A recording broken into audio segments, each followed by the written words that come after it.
Are you financially capable of looking after yourself and your family? You might think that you're getting on just fine, but here in the UK, a huge 27% of working age adults were overconfident in their ability to use numbers in everyday life. And worldwide, only 33% of adults are financially literate. That's just 1 in 3 people who have a basic understanding of financial concepts. Are you still confident?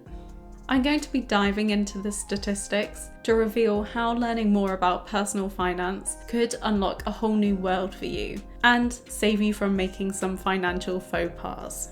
Let's start with a definition. Investopedia define financial literacy as the ability to understand and effectively use various financial skills, including personal finance management, budgeting, and investing.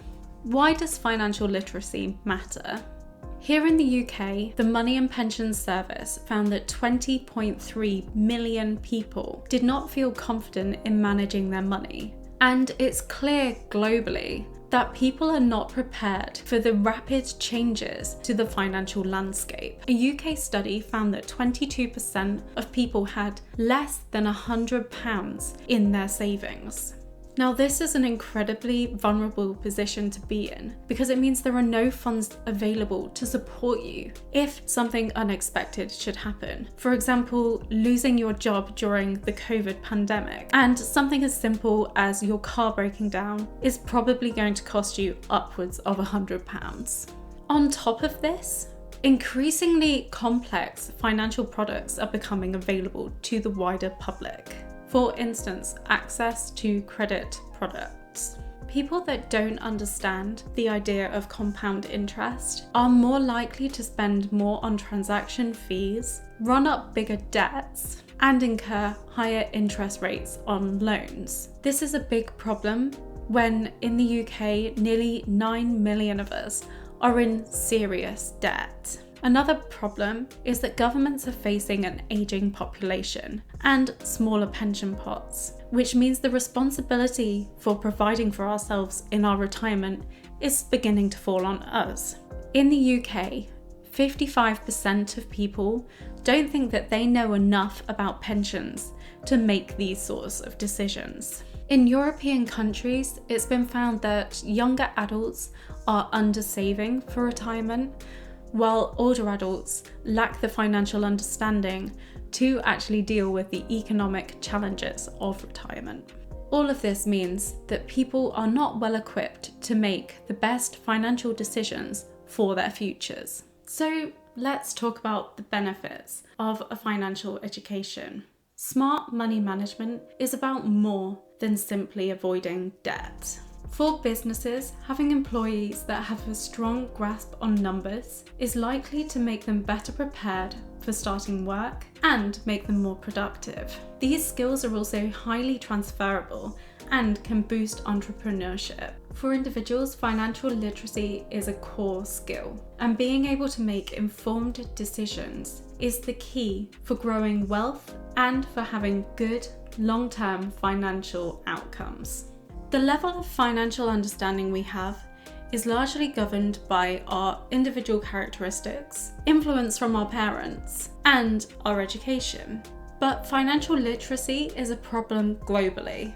The S&P Global FinLit survey found that only 33% of adults were financially literate. That's a whopping 35.5 billion adults who lack a basic understanding of financial concepts. This map shows the global variations. The darkest blue illustrates countries with the highest level of understanding. Among these are the UK, North America, Canada, Denmark, Finland, Germany, and Australia. Financial literacy is around 65% in these countries. The lightest blue shows countries with the least amount of understanding. South Asia is home to countries where only a quarter of adults or fewer are financially literate. Not surprisingly, financial literacy rates differ enormously between advanced and emerging economies in the world. But even across these countries, financial literacy rates have an insanely wide range. For example, 37% in Italy compared to 68% in Canada. And this range is also obvious in emerging economies, with rates ranging from 24% in India to 42% in South Africa. Because I'm based in the UK, let's take a deeper look into Europe. Here we see, on average, the financial literacy rate is around 52%, and the highest rates of understanding are in Northern Europe. Romania had the lowest level of understanding at 22%. The UK was ranked 15th of the 29 OECD countries, with 67% of adults being assessed as financially literate. So what could explain these disparities? Do your personal characteristics play a part in your ability to be able to understand finances? Financial literacy rates differ when you look at factors such as gender, education, and age. And data gathered for the Financial Times found striking shortcomings in financial education, which cemented inequality. 4 constituencies have clear gaps relative to the national average. These are deprived areas, the young, women, and ethnic minorities. The UK study saw that around half of the people surveyed were not able to correctly compare the costs of borrowing via credit cards or bank overdrafts, regardless of their wealth, ethnicity, or gender. Although the 4 substrates here fared worse. When it comes to gender, it was found that 35% of men worldwide were financially literate, compared to only 30% of women. Women were found to have weaker financial skills than men, even when considering variations such as age, country, education, and income. Interestingly, this gender gap was seen both in advanced and emerging economies. Globally, in advanced economies, financial literacy rates were lowest with the youngest and oldest members within society. Adults under 35 scored 56%, compared to 63% of those aged 36 to 50. Financial literacy rates were lower for those over 50 and dropped even further for those over 65. Interestingly, this pattern was actually different for those in emerging economies, where the youngest members of society often scored much more highly. A recent study by the TIAA Institute looked more closely at Gen Z. They found that despite Gen Z being one of the most debt-adverse groups, they also scored the lowest on a financial literacy test. Only 43% of them correctly answered financial-based questions, and a massive 84% of them said that they were relying on their family members for a how-to of money management. How about income? Unsurprisingly, rich adults had a better financial understanding than the poor. In emerging economies, the richest part of the population scored 31% compared to 23% in the poorer households. This was actually similar in advanced economies. Education. Higher rates of income are often linked to a higher standard of education. Being good at maths seemed beneficial to understanding financial concepts. And in some countries, young people with a high skill level in maths were able to translate this into financial skills in later life. Globally, there is a gap of around 15% separating those who have had primary education, secondary education, and went into tertiary education. People with a primary education averaged 31%. Those with a secondary education averaged 52%, and those with a tertiary education averaged 73%. Therefore, you can see educational attainment is often closely associated with math skills, as well as age and income. And being good at maths seems to be beneficial in understanding financial concepts. The problem with financial products.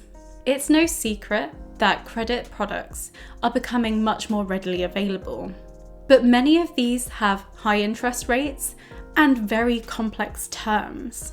Governments are pushing to boost financial inclusion by giving access to more financial products and bank accounts. And in theory, this is a very good thing. People with access to these products are more able to provide for their families, save effectively, and withstand any economic shocks. But people without financial skills are much more likely to get into debt, default on their mortgage payments, and even file for bankruptcy. This is scary when the Money and Pension Service found a huge 47% of people in the UK did not feel confident in making decisions about financial products and services. But let's look more closely at credit in particular. Credit is much more common in rich countries, with 51% of adults having a credit card, compared to just 11% in emerging economies. However, credit cards are gaining popularity in those countries, but financial skills and education is not keeping up. Many users don't understand compound interest, which inflates the amount owed.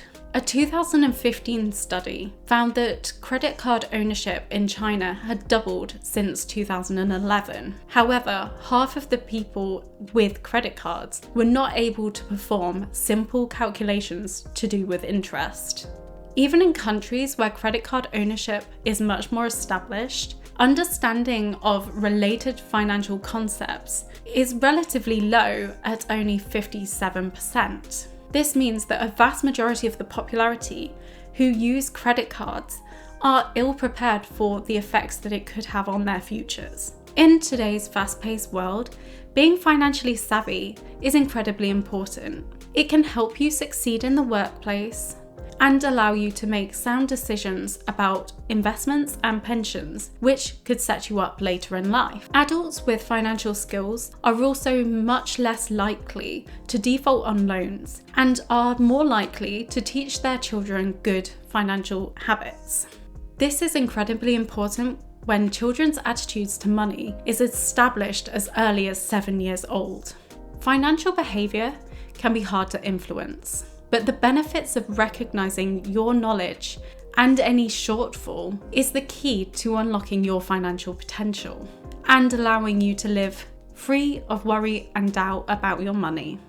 I'll be posting more videos about finance and investing, so if you'd be interested, please hit subscribe to learn more.